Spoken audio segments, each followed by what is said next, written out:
Оралхан Бөкейдің «Өз отыңды өшірме» кітабынан алынған мақал-мәтелдер. Кісі заманына қарай түлейді. Адамды қартайтатын уақыт емес, уақиға.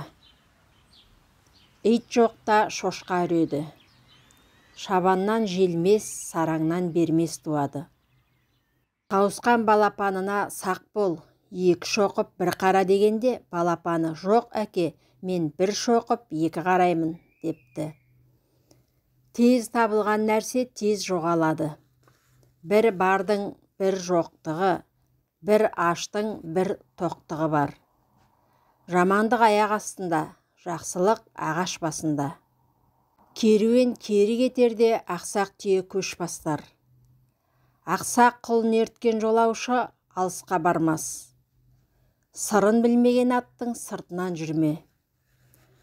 Жаныңда болса тістесетін, алыста болса кісінесетін ағайын. Алыстап кетсе сағынатын, жақындап кетсе қағынатын ағайын. Пілдей алып болсаң да орнына жұмса күшіңді. Өмір өзен, шалқарда асау айдынында дұрыстап жүзе алмасаң, өзеннің кінәсіне. Балта сабынан озбайды. Түйесі жоғалмағанның бәрі ақылды. Жалғыз ағаш үй болмайды, жалғыз жігіт би болмайды.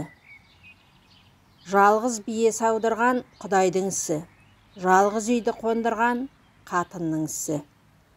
Жақсы атаның аруағы жаман баланы 40 жыл асырайды. Түйені жел тербетсе, ешкіні аспаннан ізде.